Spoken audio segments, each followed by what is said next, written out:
Hello and a very warm welcome to you all. My name is Sheldon Payas, and it's a genuine pleasure to have you here. Today, we're not just talking about cricket. We're embarking on a journey, a trip down a very special memory lane. We're going to relive some of the most unforgettable, goosebump-inducing moments that this beautiful game has ever given us. From the roar of the crowd to the silent tension of a final ball, we're here to celebrate the magic that makes cricket more than just a sport. It's a collection of stories, of heroes, of moments that are etched into our hearts forever. These are the moments that have shaped the very narrative of cricket. They are the turning points, the career-defining performances, the flashes of genius that have left us breathless and asking, did that just happen? It's the kind of excitement that transcends generations, a shared heritage for fans across the globe. Whether you were lucky enough to witness them live or have watched the replays 100 times, the thrill never really fades, does it? It's that feeling of nostalgia, the memory of where you were and who you were with when history was made. So, get comfortable, perhaps grab a cup of tea and join me as we count down some of the most iconic moments in the history of cricket. These are the moments that have not only defined the sport, but have also inspired millions of youngsters to pick up a bat and ball, dreaming of creating their own piece of history. These are the tales of courage, skill, and sheer drama that we will be telling our grandchildren about. This is cricket at its most glorious. Let's begin. Our journey begins in the summer of '83 at a quaint ground in Tunbridge Wells. India, the underdogs, are playing Zimbabwe, and the situation is, to put it mildly, catastrophic. The scoreboard reads a scarcely believable 17-5. The top order, the stalwarts, have all been sent back to the pavilion. The dream of a World Cup seems to be dissolving into a nightmare. Out walks the captain, Kapil Dev, with the weight of 1 billion hopes on his broad shoulders. What followed was not just an innings, it was a counterattack of breathtaking audacity. It was a statement of defiance against the odds. He didn't just rebuild, he launched an assault. With every powerful strike that sent the ball soaring over the ropes, he wasn't just scoring runs, he was injecting belief back into his team and a nation watching from afar. The bowlers didn't know where to pitch to him. He was a force of nature, a hurricane that had arrived unannounced. His unbeaten 175 came off just 138 balls, a statistical marvel for its time, but its true value was immeasurable. It was the innings that told India, we can win this, from anywhere. It was the spark that lit the fire for their eventual unbelievable World Cup triumph. We move forward to the 1992 World Cup in Australia and New Zealand. This was a tournament of many firsts. Coloured clothing, white balls, cricket under lights. But it was also the tournament where one man single-handedly changed our perception of fielding. That man was Jonty Rhodes. And the moment, his unforgettable run-out of Inzamam ul Haq. Pakistan were chasing. Inzamam was looking to sneak a run, but the ball had gone to backward point, where Rhodes was prowling like a panther.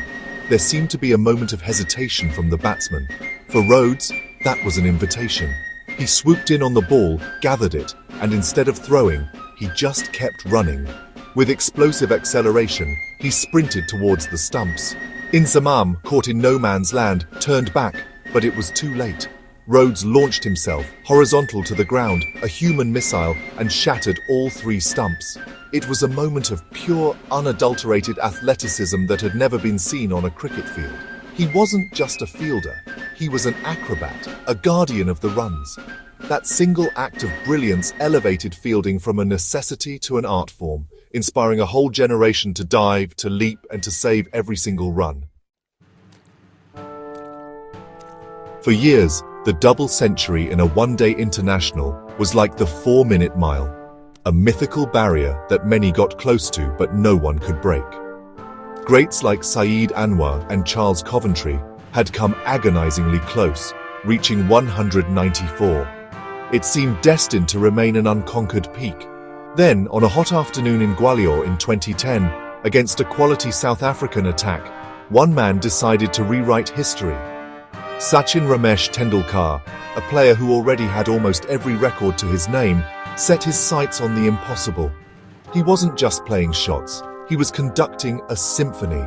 The cover drives were pristine, the straight drives were imperious, and the late cuts were surgical. He moved from 100 to 150 and then pushed on. The anticipation in the stadium and around the world becoming almost unbearable with every run. The world held its breath. When he nudged a single past point to reach that magical 200, the roar was deafening. Ravi Shastri's voice on commentary captured it perfectly. The first man on the planet to reach 200, and it's the Superman from India. It wasn't just a personal milestone.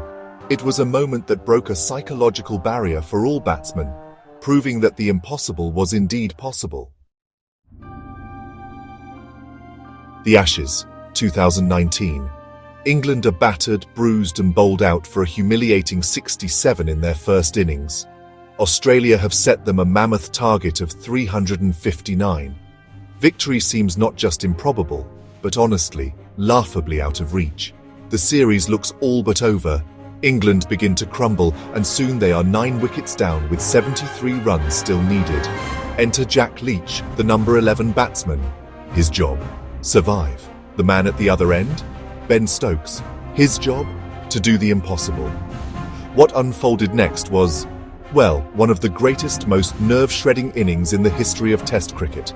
Stokes farmed the strike with masterful intelligence and then unleashed an onslaught of such calculated brutality it left the Australians shell-shocked. He hit sixes into the stands with a calm fury, played audacious reverse sweeps, and just flat-out refused to give in.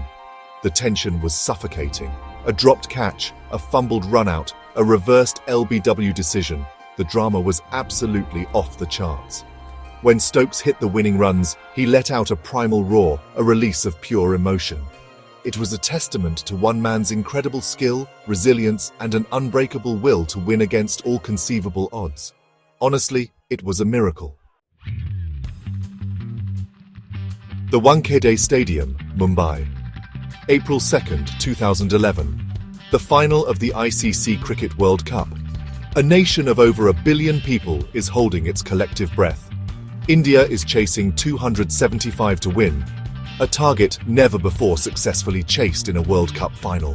The pressure is immense. The great Sachin Tendulkar is out early. The stadium falls into a stunned silence. But slowly, with Gautam Gambhir playing a masterful innings, India rebuilds. Then comes a surprise. The captain, Mississippi Dhoni, promotes himself up the order, ahead of the in-form Yuvraj Singh. A bold move, a captain's move. He absorbs the pressure, he nudges the singles, he turns the strike over, and slowly, he begins to impose himself on the game. With every passing over, the target gets closer, the belief grows stronger. And then, the final moment arrives. India needs just 4 runs to win. The bowler is Nuwan Kulasekara. The stage is set. Dhoni is on strike. He sees the ball, a full delivery, and he swings that heavy bat of his with everything he has. The connection is perfect. The ball sails high and handsome over the long-on boundary, a magnificent strike into the crowd. A nation erupts in joyous celebration. 28 years of waiting were over, all thanks to a captain who led from the front.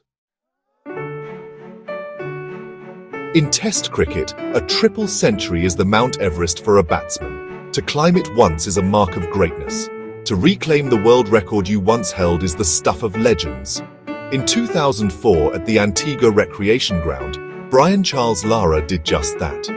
The Australian Matthew Hayden had surpassed his previous record of 375. Many thought that record of 380 would stand for a long time, but Lara, the Prince of Port of Spain, had other ideas. Against a weary England attack, he embarked on an innings of epic proportions, an exhibition of stamina, concentration, and pure genius. For nearly 13 hours, he batted. He faced 582 deliveries. His strokes were elegant, his focus unwavering. He built his innings brick by brick, session by session, day by day. The world watched, captivated, as he approached the magical 400-run mark. The tension was palpable. A sweep shot for 4 and the record was his. He knelt and kissed the pitch, a monarch reclaiming his throne. 400 not out.